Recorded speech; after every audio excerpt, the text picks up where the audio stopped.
విధంగా సూపర్ 6 ఈ ప్రోగ్రామ్ లో భాగంగా మన కాలనీలో కూడా నేను దాదాపు 2 hours కు మనం కూడా తిరిగినాం. ఎక్కడ తిరిగినా ఏ ఇంటి దగ్గరికి వెళ్ళినా మంచి స్పందన కూడా వస్తుంది. అక్క ఇంకా నెల రోజులుందా, మేమేదో 10-15 రోజులు ఉందేమో ఎలక్షన్లు అనుకుంటున్నాం, ఎప్పుడెప్పుడు 30 రోజులు అవుతుందని మేము కూడా ఎదురు చూస్తున్నాం. ఎప్పుడు వస్తే అప్పుడు మేము ఓటేసేదానికి కూడా మేమంతా సిద్ధంగా ఉన్నామని ప్రతి ఒక్క కుటుంబ సభ్యులు కూడా ఈ రోజు నా దగ్గర వచ్చి మాట్లాడిన విషయాలు మీకు కూడా నేను తెలియజేస్తున్నాం.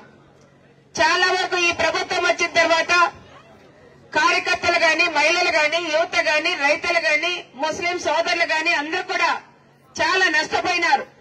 వైఎస్ఆర్ ఎమ్మెల్యే గాని వాళ్ళ సోదరులు కూడా వచ్చి ఇక్కడున్న చోట లీడర్లు కూడా చాలా వరకు ఇబ్బందులు కూడా పెట్టిన విషయం నా దృష్టికి కూడా తీసుకొచ్చినారు.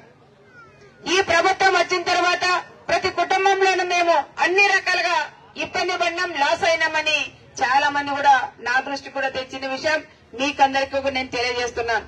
ఇంతకుముందు మన సూర్య కూడా చెప్తా ఉన్నారు, అక్క పట్టాలు ఇస్తామని ఒక్కొక్కరితో 10,000, 20,000 రూపాయలు కూడా తీసుకున్నారు.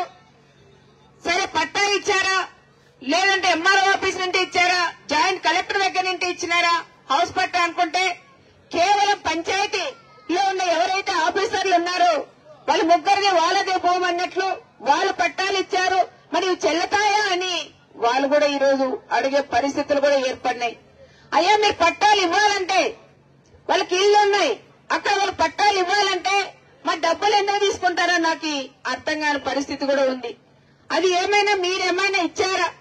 కనీసం ఒక పట్టా ఇచ్చిన తర్వాత వాళ్ళతో డబ్బులు వసూలు చేయడం అనేది కూడా చాలా అన్యాయం అని కూడా నేను కూడా ఈ సభాముఖంగా కూడా తెలియజేస్తున్నాం.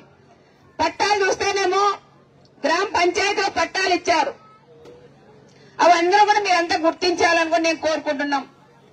లాస్ట్ టైం కూడా మనము పట్టాలు ఇవ్వాలని కూడా అనుకున్నాం, అన్ని రెడీ చేసిన తర్వాత ప్రభుత్వం పోవడం ఆ రకంగా కూడా ఇబ్బంది అయింది.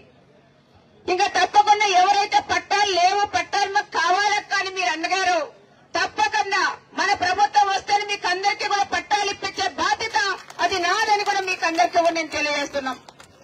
అదేవిధంగా లాస్ట్ టైం వర్షాలు వచ్చి చాలా వరకు ఇళ్లు లేకుండా పోయి కనీసం వారం రోజులు అన్నం కూడా తినే పరిస్థితులు కూడా లేదు ఈ కాలనీలో.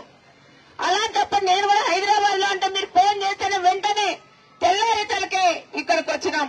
వచ్చే ముందు కూడా ఈ కాలనీ లీడర్లు కానీ ముఖ్య మండలం నాయకులకు కానీ ఫోన్ చేసి నేను ఈవినింగ్ అయితే వచ్చేలోపు మధ్యాహ్నం లోపు అంతలోపు మీరు పోయి వాళ్ళు అందరినీ కూడా పరామర్శించి వాళ్ళకి ఏం కావాలో అవన్నీ కూడా సౌకర్యాలు మీరు చెయ్యండి అని ఒక్క మాట చెప్పంగానే వెంటనే లీడర్లు కానీ కాలనీ లీడర్లు కానీ అందరూ కూడా ముందుకెళ్లి ఎవరికి చేతనైనంత వరకు వాళ్ళు కూడా భోజనాలు కానీ అదేవిధంగా ఇళ్లలో ఉండి వాళ్ళు బయటకు రాని పరిస్థితుల్లో ఉన్నప్పుడు కూడా భుజాల మీద వేసుకొని కూడా యూత్ గాని లీడర్లు బయటకు తీసుకొచ్చిన ఘనతలు ఒక తెలుగుదేశం వాళ్ళకే దక్కుతుందని కూడా నేను తెలియజేస్తున్నాం.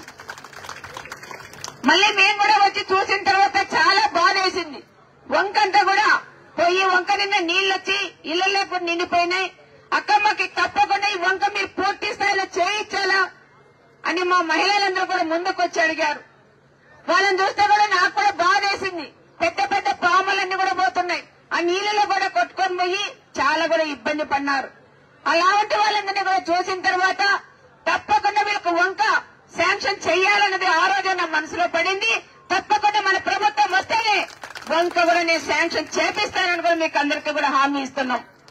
దాంట్లో భాగంగా అక్కడ వంక పక్క ఎవరైతే ఇళ్లున్నాయో ఎవరు కూడా తీసేయొద్దండి.